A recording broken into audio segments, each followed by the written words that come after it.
엄마의 하루라는 글이 있어서 소개하려고 하는데요. 요즘 엄마는 아닌 것 같고 한 30년, 40년 전의 엄마인 것 같습니다. 하여간 그래도 한번 들어보시기 바랍니다. 엄마의 하루. 집집마다 아침마다 변하지 않은 우리 가난한 민초들의 웃을 수 없는 모습.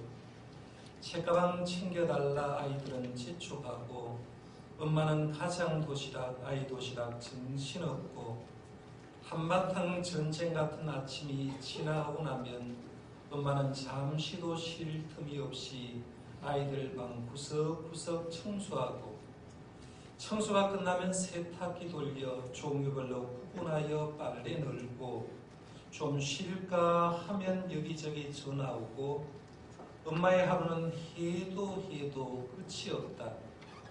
잠시 잠깐 쉰다고는 붙이면 어느새 아이들이 돌아와 문 두드리고 아차 하며 허둥지둥 저녁 준비하려 시장 가고 얇은 월급 봉투 요리조리 쪼개 쓰는 재주 늘어 좋단다. 다른 것은 다 줄여도 아빠 좋아하는 생선찌개는 갖가지로 돌아가며 꼭 끓이고 아이들 좋다는 반찬 종류는 나중으로 밀려나고 알뜰살뜰 살림 꾸리는 엄마 보면 아빠는 재주뿐이란다. 세상의 주부들 모습 다들 비슷비슷한데 언제 저축하고 돈 모아서 아이들 방 있는 집으로 이사갈까 온통 그 고민만 하고 있다. 그래도 차근차근 저축하여 언젠가는 목표 이루어 아이들 방 따로 주고 가장 서재도 만든단다.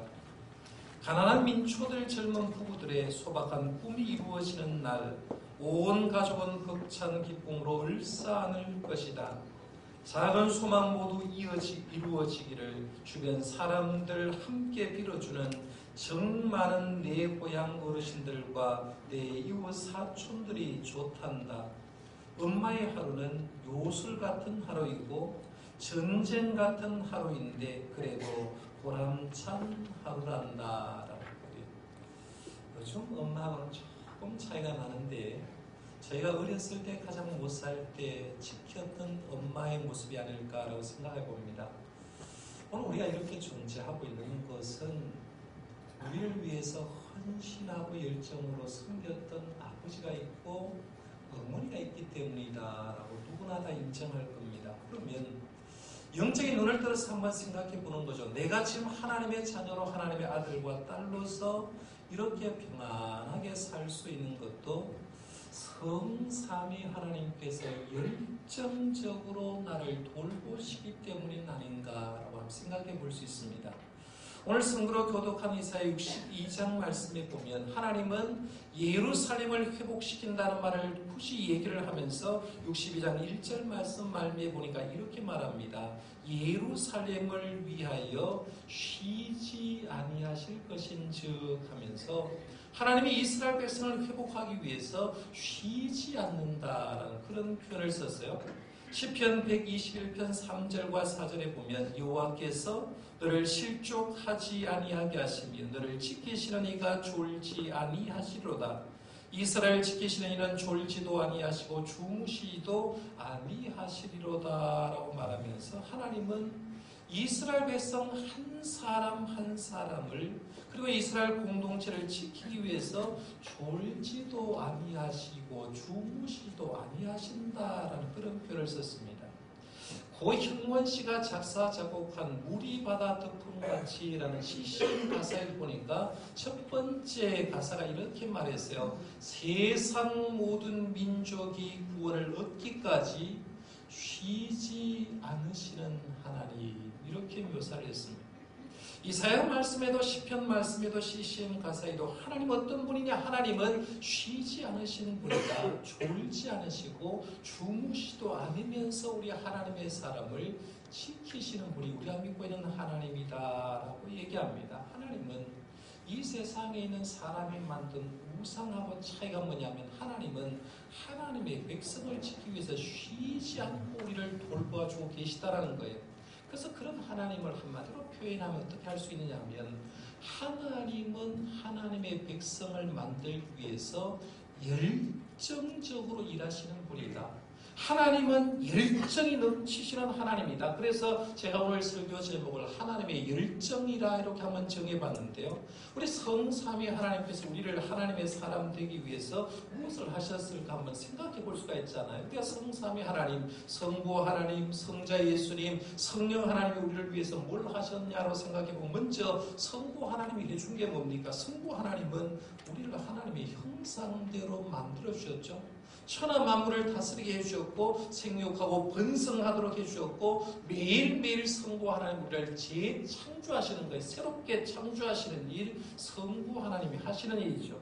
성자 예수님이 하시는 일은 우리에게 천국 복음을 가르쳐 주셨고 이를 위해 죄를 지시고 십자가에 돌아가셨고 죽은 지 3일 만에 부활하셨고 지금은 예수님이 어디 계십니까? 라고 물으면 여러분 사도신경의 신앙 고백처럼 하나님의 보좌 우편에 앉아 계시는데 보좌 우편에 앉아서 놀고 계시는 분이 아니라 우리를 위해서 이 세상을 통치하시고 우리가 예수님의 이름으로 기도하면 우리의 기도를 예수님이 성부 하나님께 중보하시는 일을 하는 거죠. 지금도 성자 하나님은 일을 하시고 계시는 분이고 마지막으로 우리를 데리고 심판주로 오실 분이 성자 예수님이라는 거예요. 그러면 성령 하나님이 하시는 일은 뭘까라고 생각해 볼 수가 있는데요. 성령 하나님이 하시는 일은 크게 두 가지입니다. 예수님이 사역하실 때 임신하는 것부터 시작해서 십자가를 지고 부활 승천할 때까지 모든 한 일을 예수님 혼자 하신 것이 아니라 성령님으로 인해서 잉태하셨고 성령님으로 통해서 자녀를 뱃속에서 마리아 뱃속에서 10달 키우셨고 성령님이 하실 일을 다 해주셨는 거죠. 그러니까 성령님의 능력을 받아서 십자가 사역을 완성하시고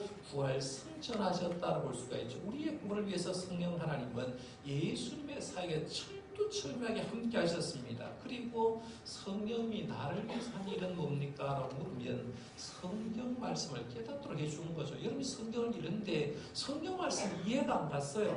처음에 오면 성경 말씀 보면 잠만 잤는데 성경 말씀 보니까 어느 순간에 은혜가 되고 꿀과 송이처럼 달게 느껴져. 이유가 뭐냐면 성령님이 함께 하니까 성경 말씀이 보이는 거예요. 성령님이 임하시면 마음의 눈이 밝아져서 하나님의 아들 예수님을 알고 믿게 되고요. 성령님은 성도에게 능력을 주는 거죠. 그러니까 이 세상의 불의의 세력과 싸워 이기도록 해주는 분이 성령 하나님이고 전도할 때 담대하게 예수 이름을 전할 수 있는 것도 성령님이 하나님인 거고 우리가 신앙생활 잘하게 인도하는 분도 성령님이 우리를 인도하시는 거죠. 그리고 성도들을 온전하게 하시는 분도 성령님입니다. 날마다 새롭게 하고 성도의 성품을 변화시켜주는 분도 성령님이 하시는 일이다라고 볼 수가 있어요. 제가 간략하게 말씀드렸습니다. 내가 지금 여기에 나와 있는 것, 내가 하나님의 자녀 되는 것이 내가 노력해서 그렇다기보다는 성부, 성자, 성령 하나님이 나를 위해서 과거에도 쉬지 않고 일하셨고 지금도 쉬지 않고 일하시고 있기 때문에 내가 하나님의 자녀로 건강하게 살아가는 줄 믿으시기 바랍니다. 이 점은 추도 의심하시면 안 됩니다. 오늘 본 말씀은 이 성삼위 하나님 가운데 성령 하나님의 사역에 대해서 말씀하는데요. 1절에 이렇게 말을 합니다. 한번 보세요. 1절에 보면 형제들아 신령한 것에 대하여 나는 너희가 알지 못하기를 원하지 아니하노니라고 했어요. 여기서 형제들라는 말은 이 사도 바울이 고린도 교회 편지를 쓰면서 고린도 교회 성도들을 얘기하는 말이죠. 성도들에게 하는 말이 신령한 것에 대하여 나는 너희가 알지 못하기를 원하지 않는다라고 했는데요. 여기서 신령한 것은 뭘 얘기하느냐 하면 성령 하나님을 얘기하는 거예요. 성령 하나님이 어떻게 일하시고 있는지 성령 하나님의 활동을 쭉 얘기를 한다는 거예요. 우리가 알듯이 지금 이 말을 기록할 당시는 사도 바울이 주후 55년, 56년경입니다. 가만히 생각해 보세요. 예수님이 부활하고 승천하셨습니다. 33년, 35년 어간에 예수님이 부활하고 승천하셨다고 본다고 하면 예수님이 부활하고 승천한 다음에 20년 어간 지났을 때거든요. 예수님이 부활하고 승천하신 다음에 20년간 지나갔을 때 예수님을 따르고 예수를 믿는 사람은 전부 다 예수를 본 사람이 굉장히 많습니다. 아직도 사도 바울 살아있었거든요. 베드로 사도 살아있었습니다. 예수님의 제자들 많은 사람이 살아있었고 예수님을 직접 목격한 사람이 엄청나게 많이 살아있었습니다. 그러니까 예수님은 어떤 분이야? 라고 말하면 예수님에 대해서 얘기합니다. 예수님은 아기의 몸을 입고 베들레헴에 탄생하셨지. 예수님은 나사렛에 어린 시절 보내고 30년 동안 아버지와 어머니와 함께 생활하다가 3년 동안 공생애를 하셨고 예수님은 인간의 몸을 입고 사역하면서 많은 병자들, 정신적인 질환자들, 문제 있는 사람들 다 치료해 주셨지. 예수님은 십자가에 달리실 때 인간의 몸을 입고 십자가에 달리셨고 예수님은 무덤에 묻히신 지 3일 만에 부활하셨지. 그리고 부활하실 때 그 몸은 영적인 면만 아니라 육신적인 면도 있었지. 그러면서 예수님이 부활하신 다음에 부활하신 몸 속에서 고기를 잡아온 걸 보고 물고기를 잡아서 그걸 하나 가져오라고 해서 음식도 먹었던 분이지라고 얘기하면서 초대교회 고린도 교회 교인 당시에 예수님 하면 예수님에 대한 이미지가 있다는 거죠. 아, 예수님이 이렇게 생기셨지, 예수님이 이렇게 살으셨지라고 하면서 주님의 형상에 대한 이미지, 주님에 대한 분명한 확신을 가지고 있었다는 거예요. 그리고 성부 하나님에 대해서도 성부 하나님이 천지를 만드셨고 그리고 예수님께서 하나님과의 관계를 명확하게 말씀하기 때문에 성부 하나님에 대해서도 별 의심하지 않았습니다. 그런데 문제는 성령 하나님 이렇게 하면 이제 혼돈스러워지는 사람이 많다는 거죠. 성령 하나님은 어떤 형체를 가지고 계시지 않았다는 얘기입니다. 만약에 지금 우리가 예배를 드리는데 성령 하나님 어떤 형체를 가지고 뒤에 와서 쫙 계신다고 하면 얼마나 좋겠어요. 그런데 교회에 오면 성령님을 얘기를 하는데 성령이 지금 역사합니다. 성령의 불이 임해야 됩니다. 라고 얘기를 하는데 성령님이 형체로 통해서는 역사하지 않는다는 거예요. 이거는 마가의 다락방에서부터 그랬거든요. 오순절날 마가의 다락방에 성령님이 할 때 열흘 동안 간절히 기도해서 성령 하나님 임재했는데 오순절 마가의 다락방의 현상은 현상적인 것밖에 없었어요. 맹렬한 거센 바람 같은 소리가 있었고 그 바람 같은 소리가 그 공간 속에 마가의 다락방에 가득했고 그리고 성도 120명의 성도들 머리 위에 마치 들불이 번지던 것처럼 불이 쫙 임했다는 거예요. 그리고 그 불이 임하자 120명의 성도들이 자기도 모르는 사이에 외국말을 하기 시작했다. 방언을 했다라고 얘기를 합니다.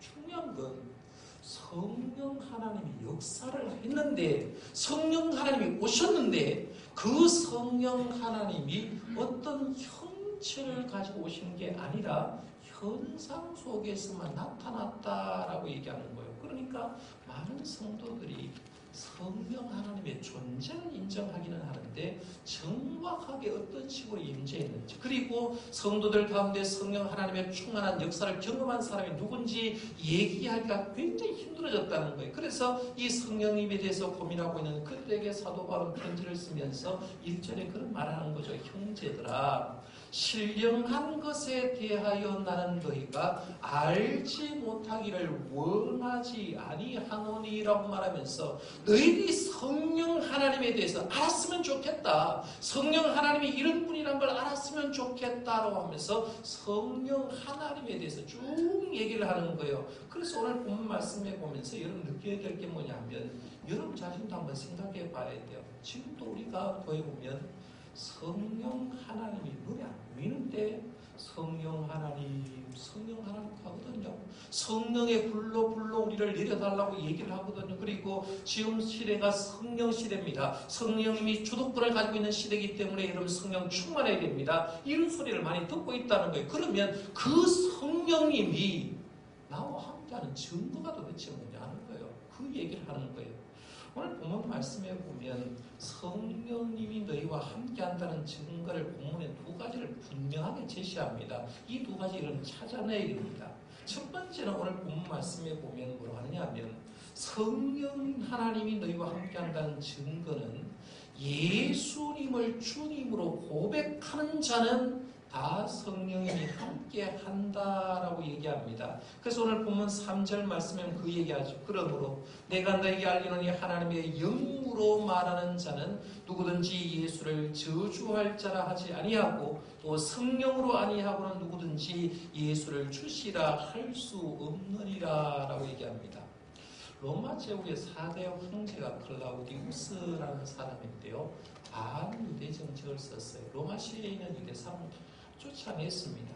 주 45년경에 로마에 있던 유대인 중에 고린도로 이주한 사람만 2만 5천 명 정도 된다고 하니까요. 엄청나게 유대 사람이 싫어했습니다. 그런데 고린도에 유대 사람도 많이 나와 있지만 우리가 지금도 이제 성지 순례를 하러 가면 터키와 그리스 이렇게 로마로 가는 그런 코스도 있는데요. 지금도 고린도, 터키, 그리스 지역에 가면 그리스 문화가 얼마나 발달되었는가를 알 수 있습니다. 우리가 알듯이 그리스 로마 신화 얘기도 하고 그리스 로마 문화를 얘기하는데 문화와 문명이 찬란하게 꽃이 피었습니다.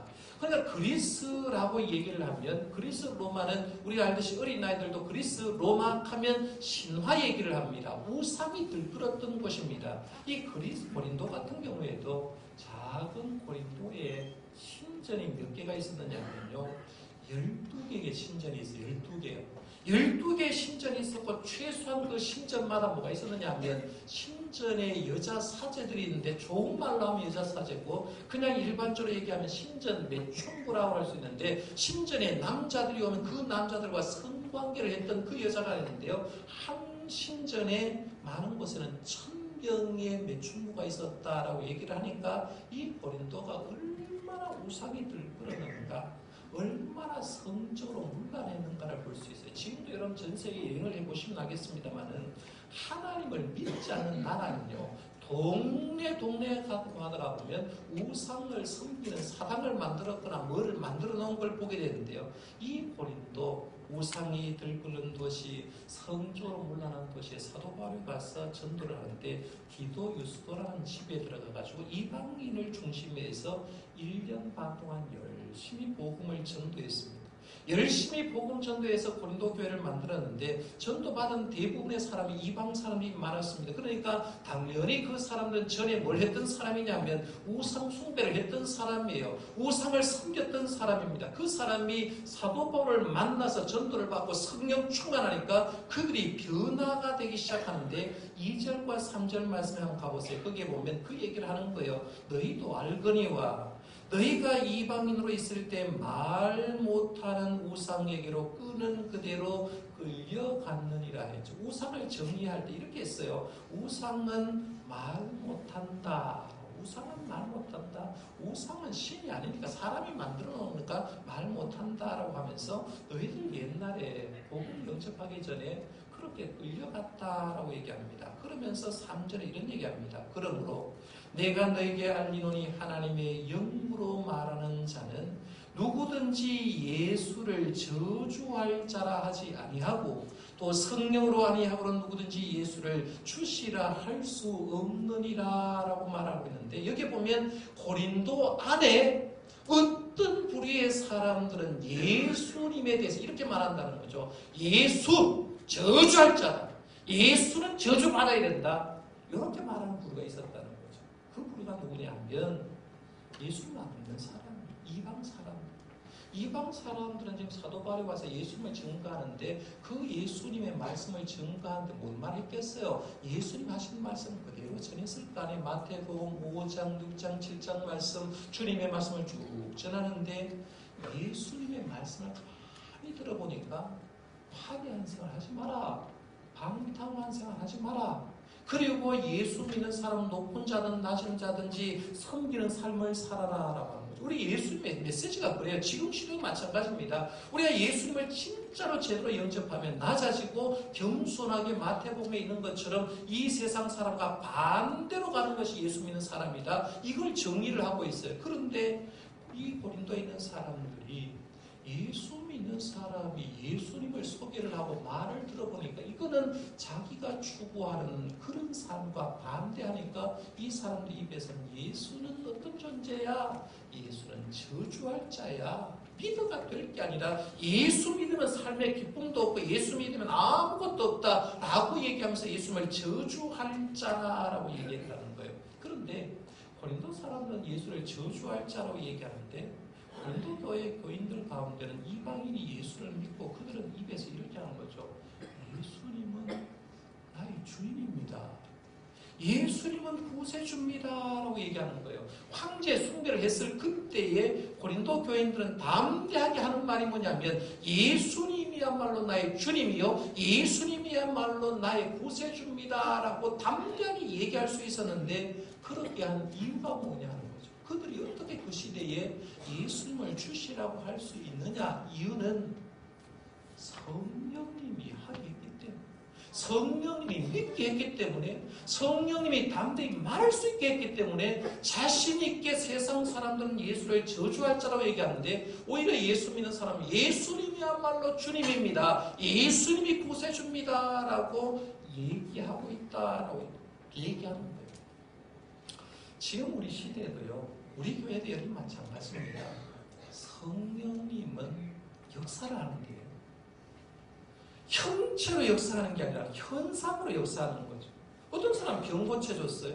어떤 사람은 기도하는데 방언의 역사가 일어납니다. 분명히 현상이 나타나요. 성령님의 역사가 나타나고 성령의 분위기를 느낄 수가 있는데 형체는 느껴지지 않아요. 성령님의 형체는 보여주지 않아요. 그런데 공통적으로 내가 하나님의 사람이고 성령의 역사를 경험한 게 뭐냐면 예수님을 나도 모르는 사이에 예수님을 믿고 입으로 예수님이 구주입니다라고 고백하는 것은 성령님이 나에게 임했기 때문인 줄 믿으시기 바랍니다. 성령님의 능력이 아니면 절대로 볼 수 없다는 거예요. 해경 스님이라는 분이 계십니다. 아버지는 영천 중림사주지 스님이었어요. 우리가 아는 것은 스님은 결혼하지 않기 때문에 자녀가 없는 줄 아는데 스님도 자녀 있는 분이 굉장히 많다고 얘기합니다. 해경 스님이 태어나 보니까 아버지가 스님이었습니다. 중림사 스님이고 자기 형님도 있었는데 자기 형님도 벌써 불교학교에 다니면서 불교에 굉장히 심취를 해 있고 자연적 해경 스님은 태어나면서 독경 소리를 듣고 범중 소리를 들으면서 절에서 자라났기 때문에 이 사람도 나중에 커서 한 게 뭐냐면 나도 스님 해야 되겠다 해서 이제 절에 들어가서 스님을 하고 있는 겁니다. 스님이 되어가지고 훌륭한 스님 생활을 하기 위해서 내가 어떻게 하면 대한민국의 불교화를 만들까라고 생각하다가 불교대학을 꿈꾸는 거예요. 불교대학을 만들어서 그 불교대학을 통해서 훌륭한 스님을 양성해서 이 대한민국의 불교를 왕성하게 만들어야 됐다 생각하고 불교대학을 만들려고 다 준비하는 가운데 자기 밑에 일하는 사람이 어떻게 일을 잘못해서 이혜경 스님이 교도소에 들어가게 되었습니다. 교도소에 들어가서 할 일은 없으니까 교도관에게 내가 중이니까 불경을 좀 넣어달라고 부탁을 하는 거예요. 불경을 넣어달라고 얘기를 하니까 교도관이 아마 예수 믿었던 사람 같아요. 불경 다 떨어졌습니다 라고 얘기합니다. 해경 스님이 대답을 하기를 무슨 소리 하고 있냐고. 불경은 전부 다 한문으로 써가지고 이 교도소 안에 불경 읽을 사람이 없는데 불경 좀 가져오라고 얘기하니까 이 교도관이 그 말도 듣지도 않고 스님 내가 더 좋은 거 하나 소개할 테니까 이거 한번 읽어보십시오라고 툭 던져준 게 뭐냐면 성경을 읽어준 거예요. 성경을 던져준 거예요. 성경을 던져주면 하는 말이 전 세계 베스트 1인데 이거 한번 스님도 읽어보십시오라고 해서 그 성경을 던져주는 걸 처음엔 기분이 굉장히 나빴지만 이혜경 스님이 그렇다 뭐 세계의 모든 베스트셀러가 성경인데 나도 한번 읽어보자라고 해서 성경을 마태복음부터 쭉 읽기 시작합니다. 그런 가운데 누가복음 7장에 다 왔는데 누가복음 7장에 무슨 얘기가 나오냐면 나인성에 과부 하나가 있었는데 아들이 죽어서 장례식을 치르러 가게 됐어요.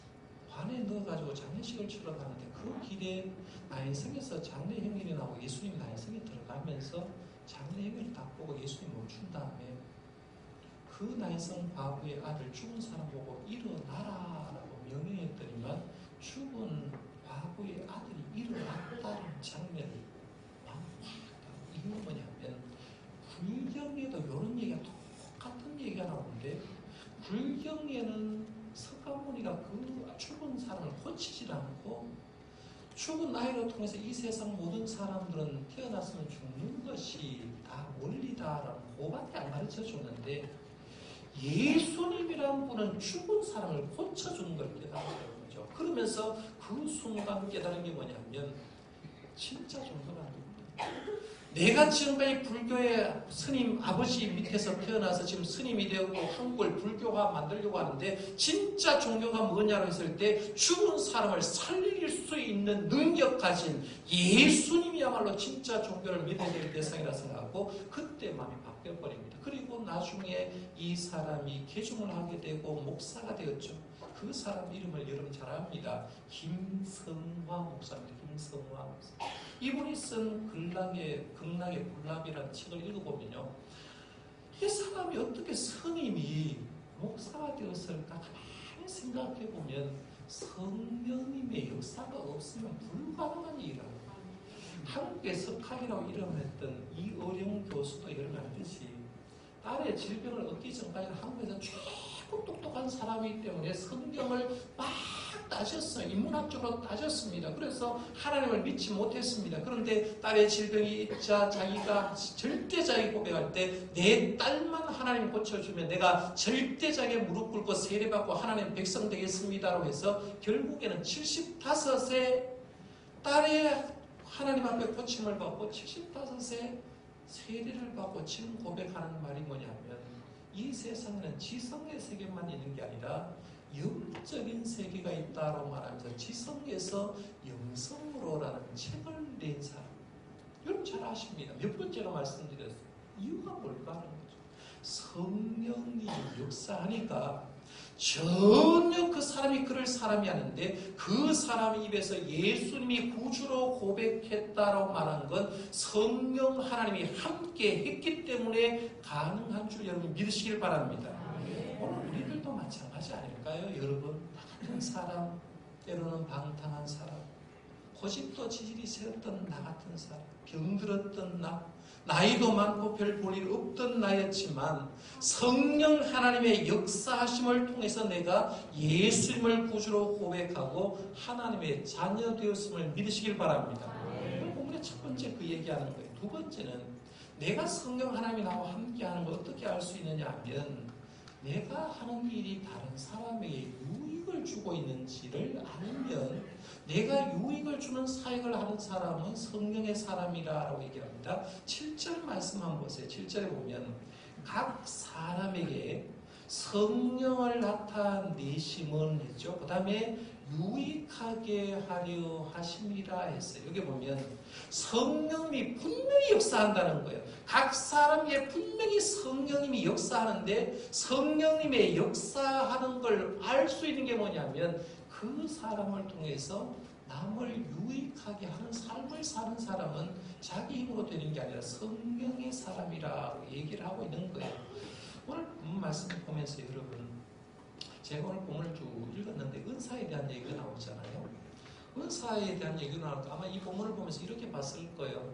여기는 은사 얘기가 많이 나오는구나. 9가지 은사가 쭉 나오는데 성령으로 해서 내가 받은 은사는 뭔가 이런 생각했을 거예요. 그러면서 나는 이런 은사 받았다고 생각하면서 은사가 많은 사람 좀 어깨가 으쓱했을 거고 은사가 없는 사람 좀 분위기 들었을 가능성이 많습니다.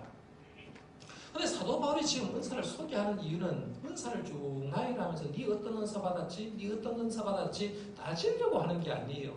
지금 사도 바울이 고린도 교회가 하려고 하는 메시지의 핵심은 뭐냐면 어떤 은사를 받았든지 그 은사는 나에게도 유익하고 가정에도 유익하고 교회에도 유익하고 세상을 통해서 유익하게 하는 게 은사다. 그런 사람이 바로 성령의 사람이다 얘기하는 거예요. 성령이 주신 은사를 오늘 본문에 보면 9가지의 은사를 얘기를 하고 있는데 사도 바울이 강조하는 은사는 지성적인 은사를 먼저 강조했고 나중에 감성적이고 희열적인 은사는 나중에 언급한 걸 보게 됩니다. 오늘 한번 잘 봐요. 오늘 말씀해 보면 8절에 어떤 사람에는 성령으로 말미암아 지혜의 말씀을 어떤 사람에는 같은 성령을 따라 지식의 말씀을 하면서 지성의 은사를 먼저 얘기를 했어요. 마지막에 감성적이고 희열적인 은사를 얘기하면서 예언 그리고 마지막에 쭉 나가면 방언에 대해서 쭉 언급하고 있습니다. 지성적인 은사가 먼저고 감성 희열적인 은사가 나중이라고 이렇게 얘기합니다. 사도 바울은 지성적인 부분을 더 강조를 하는 게 고린도전서 12장 28절에 보면 이렇게 말합니다. 하나님은 교회 중에 몇을 세우셨으니 첫째는 사도요, 둘째는 선지자요, 셋째는 교사요, 그 다음은 능력을 행하는 자요, 그 다음은 병 고치는 은사와 서로 돕는 것과 다스린 것과 각종 방언을 말하는 것이라 라고 얘기하면서 이 사도 바울은 교회 직분을 쭉 얘기하면서 교회를 위해서 세운 직분 첫째, 둘째, 셋째, 사도, 선지자, 교사 모두는 지성적인 사역을 하는 사람이다 라는 것을 먼저 언급하고 마지막에 필요한 게 교회 지도자에게 필요한 건 지성적인 은사다. 그리고 마지막에 방언을 얘기했어요. 고린도서 14장 19절에 보면 지성을 강조하면서 이렇게 쐐기를 박아버립니다. 고린도서 14장 19절입니다. 교회에서 내가 남을 가르치기 위하여 깨달은 마음으로 5마디 말을 하는 것이 1만 마디 방언으로 말하는 것보다 나으니라. 아니 정리를 해버립니다. 그러니까 지성적인 은사를 받아가지고 깨달은 마음으로 5마디 말하는 사람이 1만 마디 혼자 자기 감정 때문에 희열 때문에 말하는 방언 은사 받은 사람보다는 훨씬 더 낫다라고 정리를 해버립니다. 제가 지금 말하는 의도는 성령님의 임재를 경험한 사람은요, 자기 받은 은사가 자신에게도 유익하고 교회에게도 유익하고 세상에도 유익을 주는 사역을 하는 사람이 성령 받은 사람이라는 걸 얘기하기 위해서 하는 거예요. 그래서 그 중에 하나가 지성적인 사역이 더 우위다라고 제가 말씀드린 거예요. 자, 오늘 말씀 결론을 한번 지어보겠습니다. 제가 설교 서론에 엄마의 하루에 대해서 말씀드렸어요. 내가 지금 여기에 있기까지는 엄마가 하루 종일 아침부터 저녁까지 나를 위해서 헌신했기 때문에 엄마의 그 열성 때문에 내가 지금 존재하고 있다라고 말씀드렸어요. 두 번째, 내가 지금 하나님의 아들로서 딸로서 여기에 존재하는 이유는 내가 우연찮게 여기에서 와 있는 게 아니라 성부, 성자, 성령 하나님이 열정적으로 일하시고 있기 때문에 내가 여기 와 있다라고 말씀드렸어요. 세 번째, 마지막입니다. 하나님 날 이렇게 살게 해주신 이유는 내가 성령의 사람 된 건 형체는 보이지 않아도 그 성령 받은 사람으로 신앙 고백하고 내가 성령의 사람으로 남에게 유익을 주도록. 그래서 성령 받으면 나도 너무 좋잖아요. 천국의 삶을 사는 거예요. 내가 성령 받으면 가정이 천국이 되죠. 내가 성령 받으면 교회가 은혜스러워지고 내가 성령 받으면 세상에 유익이 주어지는 거. 하나님의 사람이 바라는 것 이거란 거죠. 네가 성령의 사람이면 너로 인해서 세상까지 나가서 유익을 주는 삶을 사는 사람은 성령의 사람이다. 그 사람이 성령 받은 사람이다 라고 얘기하는 거예요. 저는 바라기는 저와 여러분들의 삶이 이미 성령 받아서 하나님의 사람 되었으면 오늘 말씀에 있는 것처럼 성령에 나타내신 이유가 유익하도록 하기 위한 줄 알고요. 여러분을 통해서 가정이 변화되고 여러분을 통해서 교회가 더 아름다워지고 여러분을 통해서 세상이 밝아지는 그런 삶을 살아가는 저와 여러분들 되시기를 바랍니다. 기도하겠습니다.